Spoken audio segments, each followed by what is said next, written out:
that whole thing after this part.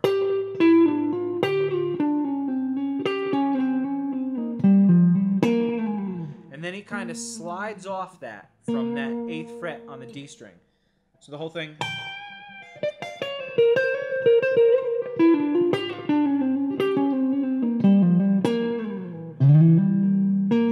Now here, I'm not sure if he actually plays or just this.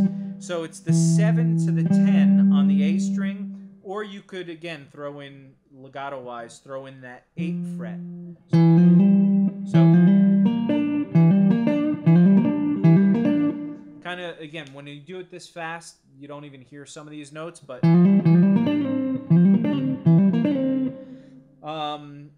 so that's 8 to 10 on the A string, or 7 to 10 on the A string, or 7, 8, 10 on the A string. Then the 8th fret on the D string, and the 7th fret on the G string.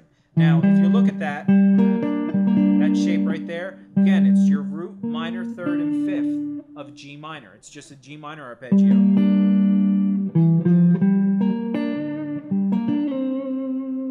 So that whole thing.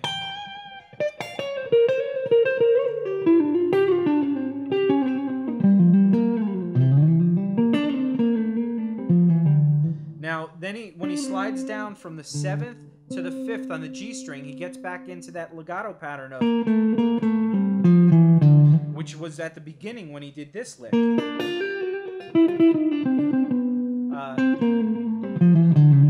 It's just those same notes, 8, 7, 5 of both the D string and the A string, but the pattern is he does that 8, 7, 8, 7, 5 on the D string, which is the same as that first pattern we first talked about. Then he goes 8, 7, 5, hammers back on 7, 8 on the A string. So that's just running down and running up. Then he goes to the 5th fret on the D string and runs back down again. 8, 7, 5 on the A string. And again, this whole thing is a great workout for your fingers. Start out with a metronome going slow, and then just build it up.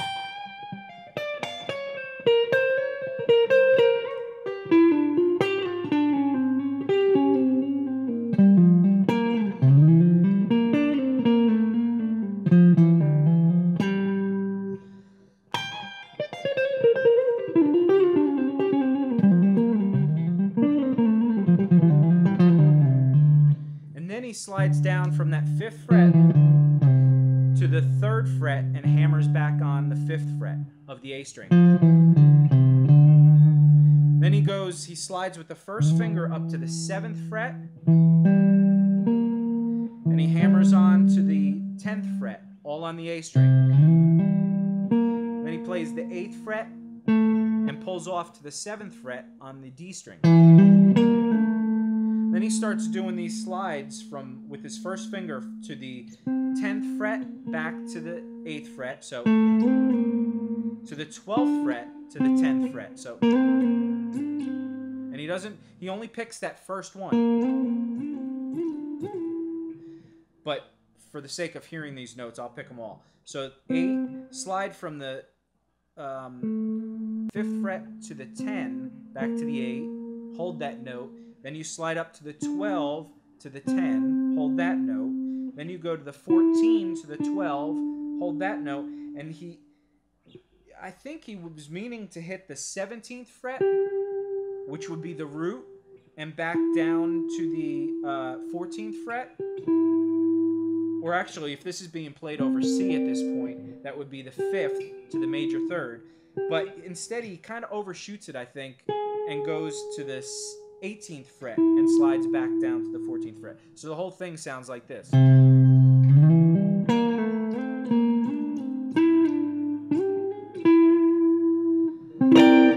And then he just plays that same chord that you played down here at the beginning with that extension note up here. And he plays it quick. And you could hear a lot of reverb in the room. So, and that's basically your second finger on the 15th fret of the A string, first finger on the 14th fret of the D string, and with the third finger you just bar the G, B, and E string. All right, so the last part of this, after he kind of slams down on that C9 chord, he plays the 18th fret of the E string, and he kind of scrapes down the strings, muting it with some of his other fingers, and the only one you're hearing actually ring a note out is the E string. And he kind of pulls that up a half step, like the minor third to major third. So it's, and he stops that note. Then he goes down a pretty typical minor pentatonic kind of blues run. And that's the 15th fret on the E string to the 18th fret on the B string. Pull off to the 15th fret of the B string. So, and then you play the 17th fret of the G string, and you raise that a half step, kind of to flat 5.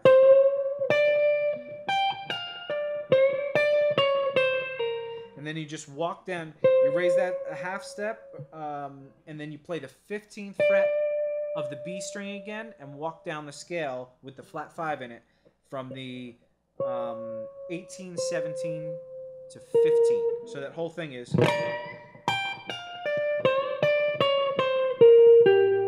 And then he goes down to the 17th fret of the D string and walks back up to the 15 to 17 of the G string. And he kind of stops that note right there. And then he goes into the second half of the phrase, which is hammering from the 15th to the 16th on the G string, which is the minor to major third. Then he goes down the 17th fret of both the D and the A string. So that's... goes back up to the D string and plays 15, 17. So it's kind of the same pattern of what he just did here when he went...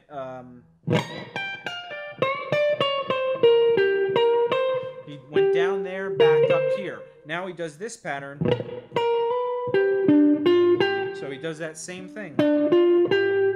Same little 3-note motif.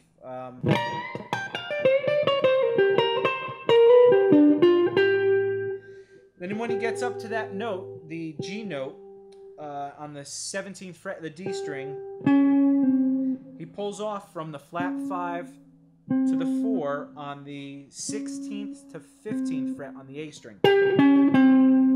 Slides down to the 13th fret of the A string, and then slides back up to the 14th fret. And that movement is, it's chromatically these 4 notes, but he's playing it these 2 notes, then these 2 notes. And that's the flat 5 to the 4, to the minor third to major third. And then I think he goes down to that root note, which is the 15th fret of the G string. So that whole thing is...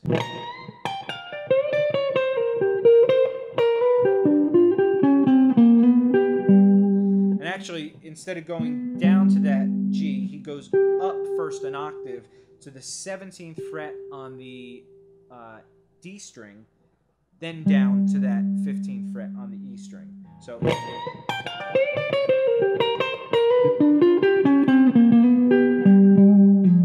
And then he slides both those G notes down a whole step from the 15th fret on the E string to the 13th fret on the E string, and your pinky's still playing 17th fret on the D string, slid down to 15th fret. So it's like just an octave kind of move. So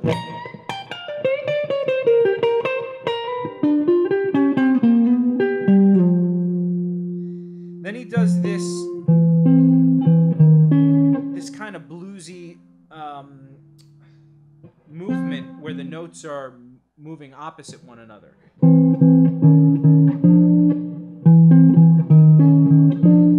And that's basically the 12th fret on the E string and the 15th fret on the A string to the 11th fret of the E string to the 16th fret of the A string. Then he moves his fingers up to the 13th fret of the E string to the 17th fret of the A string. So basically, it's with the pinky, it's 15, 16, 17. With the first finger, it's 12, 11, 13. So.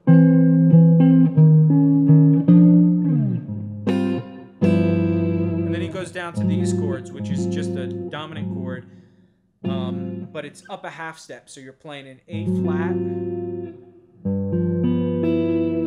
to the G. And that's your first finger on the 4th fret E string, skip the A string, second finger's on the 4th fret of the D string, third finger's on the 5th fret of the G string, and the pinky's on the 6th fret of the B string. And then you just move that down a half step to G.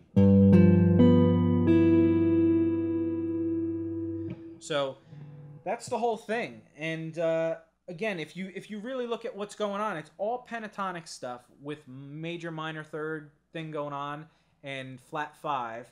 And then when he starts getting into these runs, that's just right out of your Dorian scale.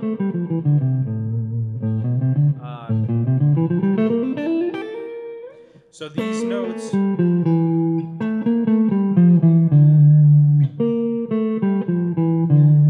are just right in the second position out of that G Dorian.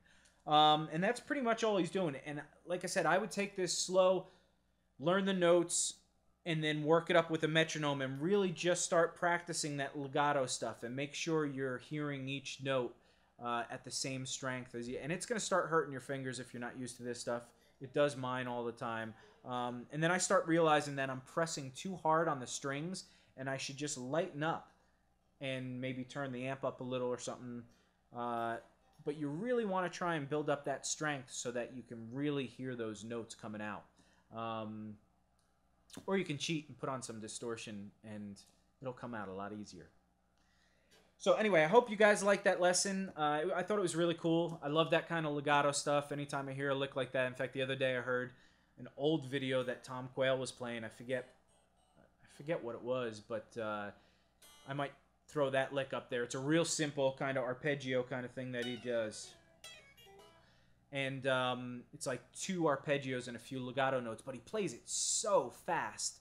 And I don't have that worked up yet, but when I do, I'll throw that lick up there. And again, all these little things. You're going to learn all these things, and you're going to forget 90% of them. Half the lessons I did on Guthrie, like Arctic Roll and all that, I loved half of those licks.